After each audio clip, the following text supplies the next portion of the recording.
Hi viewers, welcome to my channel. இன்னைக்கு நம்ம பார்க்க போகிற விஷயம் one of the most popular food ரெஸ்டாரண்ட்ஸாக இருக்கிற A2B பற்றி தான்.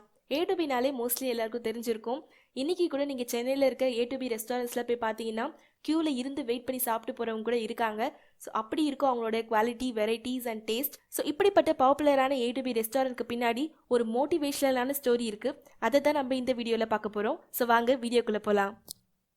A2Bயோட ஃபவுண்டர் யாருன்னு பார்த்தீங்கன்னா திருப்பதி ராஜா.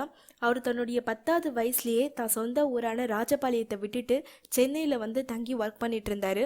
என்ன ஒர்க்குன்னு பார்த்தீங்கன்னா ஒரு ஹோட்டலில் கிளீனர் பாய், அதாவது ஹோட்டலில் இருக்கிற டேபிள்ஸ்லாம் சுத்தம் பண்ணுற வேலை. இப்படி ஒர்க் பண்ணிட்டு இருக்கும் போதே அங்கே இருக்கிற ஒரு சீனியர் குக் கிட்ட ஸ்வீட் பண்ணுற விதத்தை கற்றுக்கிட்டாரு. அப்புறம் அவருடைய 19வது வயசில் மும்பைக்கு போகிறாரு. அங்கே இருக்கிற ஒரு க்ரோசரி ஷாப்பில் ஒர்க் பண்ணுறாரு. அப்புறம் சின்ன சின்ன பிஸ்னஸ்லாம் பண்ணுறாரு. அதுக்கப்புறம் திருப்பி அவருடைய சொந்த ஊரான ராஜபாளையத்துக்கு வராரு. அவருக்கு கல்யாணம் ஆகுது, குழந்தை பிறக்குது. அப்போ அவருக்கு இருந்த ஒரே ஒரு சோர்ஸ் அக்ரிகல்ச்சரல் லேண்ட் வச்சு மெயின்டைன் பண்ணிட்டு இருக்காரு. அப்போ அவருக்கு ஒரு தாட் வருது, சின்ன வயசில் கற்றுக்கிட்ட அந்த ஸ்வீட் மேக்கிங் டெக்னிக்ஸை இங்கே வந்து எக்ஸ்ப்ளோர் பண்ணலாமே அப்படின்ற ஒரு தாட் அவருக்கு வருது. அப்புறம் ஒரு சின்ன ஸ்வீட் கடையும் வைக்கிறாரு.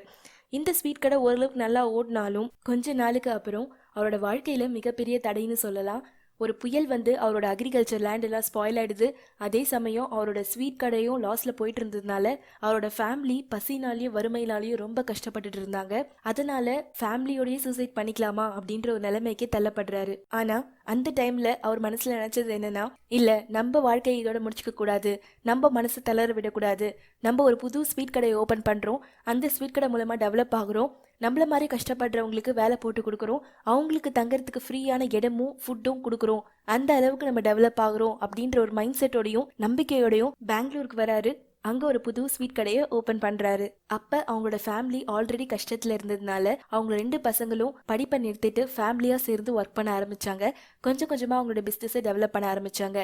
ஆனால் அங்கேயும் ஒரு தடை வந்தது. யூஸ்வலாக ஒரு ஸ்டேட்லேருந்து இன்னொரு ஸ்டேட்டுக்கு போய் பிஸ்னஸ் பண்ணும்பொழுது அங்கே இருக்கிற சில பேர் அதை எதிர்க்க தான் செய்வாங்க. அந்த மாதிரியான எதிர்ப்பு தான் இவரும் ஃபேஸ் பண்ணியிருக்காரு. அதனால் அவருடைய ஒரு பையனை மட்டும் அந்த கடையை பார்த்துக்க சொல்லிட்டு மற்ற 3 பேரும் சென்னையில் வந்து செட்டில் ஆகிறாங்க. சென்னையில் வாஷர்மன்பேட்டில் ஆனந்த பவன் அப்படின்ற ஃபர்ஸ்ட் பிரான்ச்சை அவர் ஓப்பன் பண்ணுறாரு. அங்கே நல்லா டெவலப் ஆனதுக்கப்புறம் செகண்ட் பிரான்ச்சாக அடையாரில் ஓப்பன் பண்ணுறாங்க. அங்கேருந்து தான் அடையார் ஆனந்த் பவன் அப்படின்னு மாறுச்சு. அந்த டைமில் அவங்களுக்கு காம்படிட்டர்ஸ் நிறைய பேர் இருந்ததுனால அந்த காம்படிஷனை பீட் பண்ணணும் அப்படின்னு சொல்லிட்டு ஒரு நியூ ஐடியாவை அவங்க கொண்டு வந்தாங்க. அது என்னன்னு பார்த்தீங்கன்னா, பேசிக்காகவே டிஃப்ரெண்ட் வெரைட்டிஸ் கொடுக்கக்கூடிய கடைக்கு தான் மோஸ்ட்லி கஸ்டமர்ஸ் வருவாங்க. அதை பேஸ் பண்ணி வேறு ஸ்டேட்டில் இருக்கிற ஒர்க்கர்ஸை இங்கே கூட்டிகிட்டு வந்து ஒர்க் பண்ண வச்சாங்க. அதனால் டிஃப்ரெண்ட் வெரைட்டிஸ் ஆஃப் ஸ்வீட்ஸை அவங்களால மேக் பண்ண முடிஞ்சுது.